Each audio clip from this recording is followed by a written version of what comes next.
She said, I deserve a push present even though we don't have kids yet. For our anniversary. I said, you're right. I pushed her out of my life.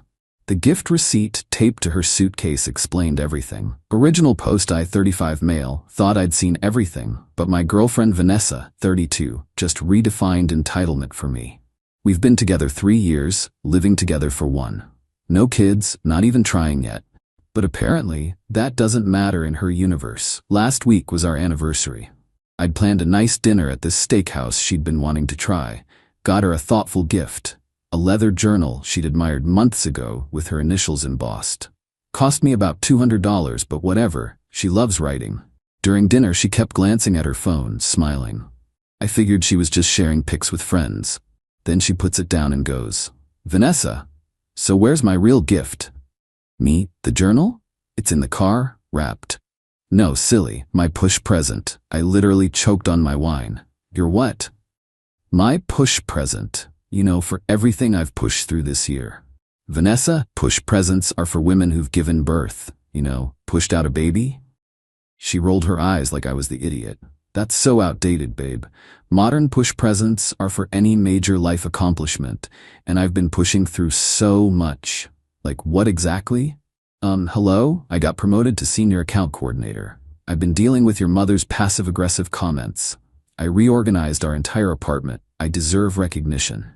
The entitlement was astronomical. I sat there processing this new level of delusion. Me, those are just life things, adult responsibilities. See, this is your problem. You don't appreciate what I bring to this relationship. Kelsey's boyfriend got her a push present just for completing her yoga teacher training. Me? That's insane. No, it's called valuing your partner. I already picked it out, actually. She showed me her phone. A $4,500 Cartier bracelet. For our 3rd anniversary, for pushing through, existing. You want a $5,000 bracelet for getting promoted at your own job? It's called investing in us. If you can't see my worth. You're absolutely right. She perked up, smiling. Me, you deserve a push present. That night, I started planning. She wanted to be pushed? Fine. Update 1. The next morning, Vanessa was already making plans for her bracelet, calling the store to confirm they had it, checking her work calendar for when she could pick it up. The assumption that I'd cave was breathtaking. I played along. Actually, babe, I want to surprise you with something even better. Give me a few days. Her eyes lit up. Really? Is it the matching earrings? Jesus Christ. While she was at work, I started documenting everything. See, Vanessa had this habit of borrowing money from me. $50 for Uber this week, I'll pay you back. $200 for that work dress, you know I'm good for it. Always promised to pay back, never did. I'd been keeping informal track but never pursued it because, you know, relationship. Total she owed me, $3,847. Then there were the bills. When she moved in, we agreed to split everything 50-50. Except her version of splitting was creative. I'd pay, she'd promised to transfer her half, then suddenly have an emergency every month. Her car needed new tires. Her mom needed help. Her credit card had fraudulent charges. I'd been covering 80% of our expenses for 8 months. Started organizing everything into a spreadsheet. Every Venmo request ignored, every "I'll get you back" text, every bill she dodged. The evidence was overwhelming. Then I texted my landlord. Good guy, we'd been friendly for years. Me, hey, quick question. If Vanessa wanted to take over the lease solo, what would she need to qualify? Him, she'd need to show income of 3x rent, pass credit check, first-last security. Why? Just checking our options? Everything okay? We'll let you know. Vanessa made $52K a year. Our rent was $2,100. She wouldn't qualify. Plus, I knew her credit was shot from her shopping addiction. She'd mentioned it once when wine drunk, score was like 580. That evening, she came home with shopping bags. Just a few things for when I wear the bracelet. The audacity. Update 2, Day 3 of Operation Push Present. Vanessa was getting impatient. Vanessa, Sue, when do I get my surprise? Kelsey's having a party Saturday, would be perfect to show it off. Me, actually, Saturday works perfectly. She squealed and kissed me. I knew you'd come through, you're not completely hopeless. Thanks, babe. Friday night, she went out with her friends for pre-celebration drinks. Perfect timing. I'd taken the day off work. Step 1. Packed all my stuff. Not dramatically throwing things in bags, methodically. My gaming setup, my books, my grandmother's china she always complained about. Everything that was actually mine. Step 2. Called the utility companies. Gas, electric, internet, all in my name. Scheduled disconnection for Monday. She wanted to adult? Here's adulting. Step 3. Removed myself from our streaming services. Netflix, Hulu, BO, all mine. Change the passwords. Step 4. The joint grocery fund we had, my idea, stupid in retrospect. Emptied my contributions, left her $247 she'd actually put in. Step 5. Printed out my spreadsheet of everything she owed me. 3 pages, itemized, dated, attached it to a formal request for repayment within 30 days. Step 6. Packed all her stuff neatly in her suitcases. Everything. Didn't break anything, didn't throw anything away, just organized it by the door. Step 7. The piece de resistance. Bought a gift box from the jewelry store. A nice one, Cartier style. Inside, the apartment key she'd need to return to the landlord and a printed receipt. The receipt read, 1 push present, delivered item, reality check, value, priceless. Description, pushed 1, entitled partner out of enabled lifestyle, status complete. Set it on top of her luggage. She came home around 2 a.m., drunk and giggly. I pretended to be asleep. She whispered, can't wait for tomorrow, baby, before passing out. Saturday morning came. I was up at 7, sitting in the kitchen with coffee when she stumbled out around 10. Vanessa, morning, is it time? Is it time for my present? It's by the door. She practically ran, then stopped. Stared at her packed bags, picked up the gift box with shaking hands. Vanessa, what is this? Your push present. I pushed you out. You're done here. The meltdown was instant. Tears, screaming, accusations. The neighbors definitely heard everything. You can't do this. This is our home. No, it's my apartment. You're not on the lease. Where am I supposed to go? Someone who deserves a $5,000 bracelet for existing shouldn't have trouble figuring that out. This is about money? You're seriously ending us over money? No. This is about you thinking you deserve a prize for basic adulting while contributing nothing. Check the itemized bill. You owe me nearly $4,000. She threw the papers at me. You kept track. That's psychotic. That's called accounting.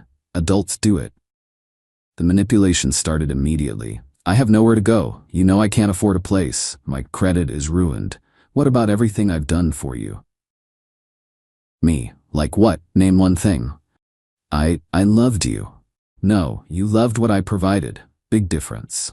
Update 3. The entitlement escalation was swift and predictable. First, she called her mom, Diana, on speaker for maximum guilt impact.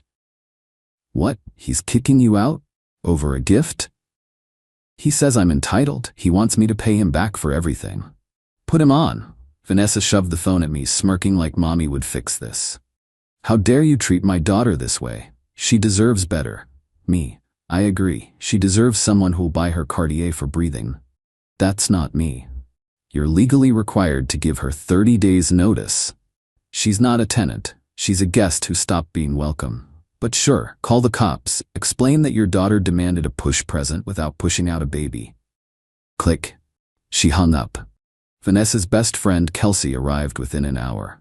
Burst through the door like she owned the place. Kelsey, are you seriously this insecure? Vanessa deserves nice things. Then buy them for her. A real man provides for his woman. A real woman contributes equally. Your friend owes me $4,000. That's financial abuse. No, that's requesting repayment of loans. Very different. Vanessa tried another angle. Fine, I'll pay you back. Just let me stay until I figure things out. Nope, you have 2 hours to get your stuff out.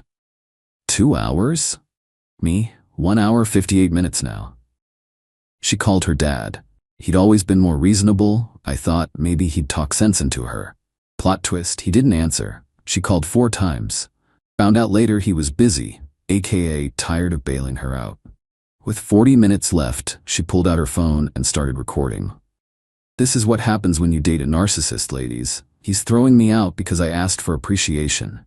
Walking into frame, she asked for a $5,000 bracelet for our anniversary because she got promoted at her own job. Also, she owes me $4,000 in unpaid loans. She stopped recording, deleted it. The moving truck, Kelsey's boyfriend's pickup, arrived. They loaded her stuff while shooting me death glares. Vanessa tried one more manipulation. Vanessa, you know what? Keep the deposit. I don't need your money. There's no deposit to keep. I paid it all myself. You never contributed. That's when she lost it. Full tantrum. Threw the gift box at me. I ducked. Screamed that I'd ruined her life and wasted 3 years of her youth. Your youth is your responsibility, so is your future. As they drove away, she screamed out the window, "You'll regret this. No one will ever love you like I did." God, I hope not. Update 4. The extinction burst, there's always one, started Sunday morning.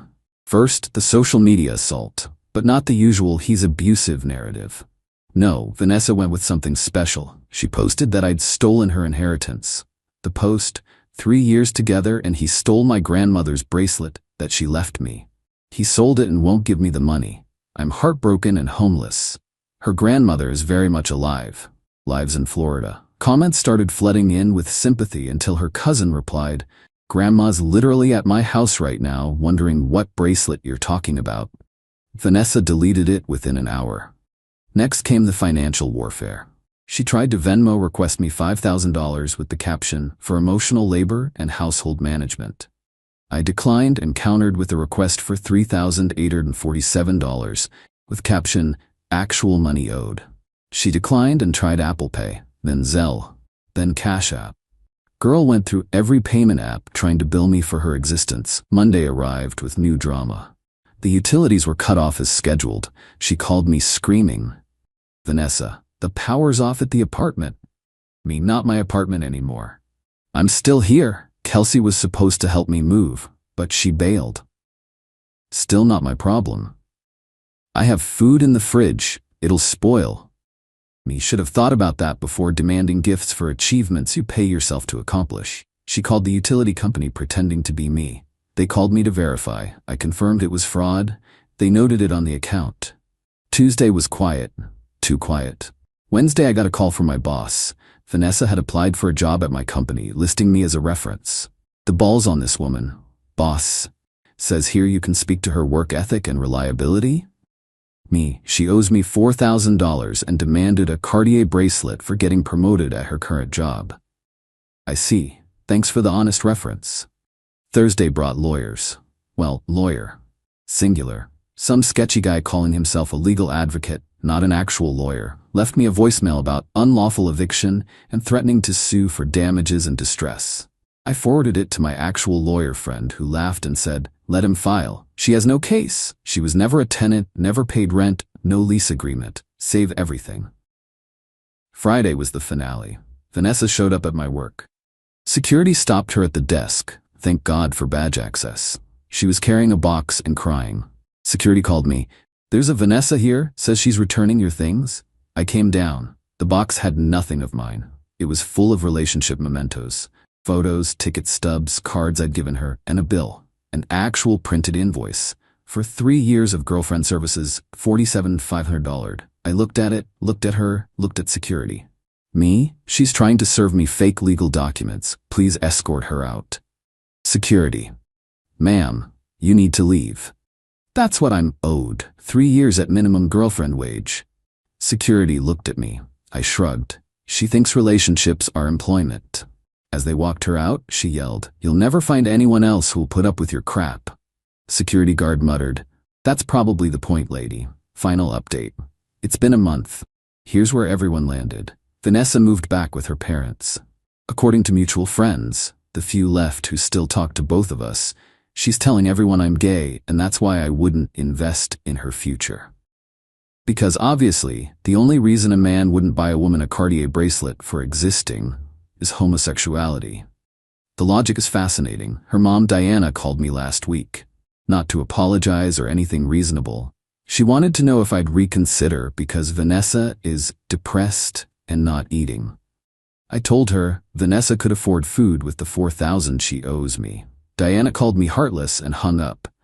Kelsey apparently distanced herself after Vanessa started demanding she cover half her bills since that's what real friends do. Weird how those standards don't feel great when you're on the paying end. The legal advocate never followed through. Probably because he Googled tenant rights and realized Vanessa had none. The best development? I got a text from Vanessa's ex before me. Dude reached out after hearing about the drama through mutual connections. Him. Bro, she pulled the same push-present thing with me, but it was for pushing through her quarter-life crisis. Cost me $3,000 for a purse. You got out cheap. Me. Did she also invoice you for girlfriend services? Holy shit. Yes. 2 years of emotional labor. 30,000. We grabbed a beer. Turns out there's a whole support group of her exes. She's pulled this with every boyfriend. One guy bought her a push present for pushing through her fear of flying. Another for pushing through a gluten-free month. The universe delivered the final karma last Tuesday. Vanessa posted on Instagram about her new journey of self-love and independence, from her childhood bedroom at her parents' house. The caption included her Cash App handle for those who want to support a queen rebuilding her empire. The comments were brutal. Her own cousin wrote, "Maybe get a second job instead of a second handout. As for me, I'm good. Apartment's peaceful. Bills are predictably mine. I bought myself that leather journal I'd gotten for her. Turns out I like writing too." Started documenting this whole experience, actually. My buddies think I should frame that girlfriend services invoice. It's comedy gold. Maybe I will. The push present, she did get one in a way. I pushed her out of my life so hard she landed back in her high school bedroom. Gift receipt included. No returns accepted. Learned a valuable lesson though. When someone tells you they deserve awards for basic functioning, believe them, then run fast. Oh, and Vanessa, if you're reading this, and I know you are, you still stalk my LinkedIn, your grandma called.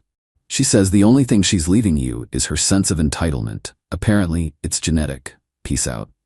Edit. Since some asked, yes, I kept all the documentation. No, she never paid me back. Yes, I claim it as a loss on my taxes under education expenses because I definitely learned my lesson.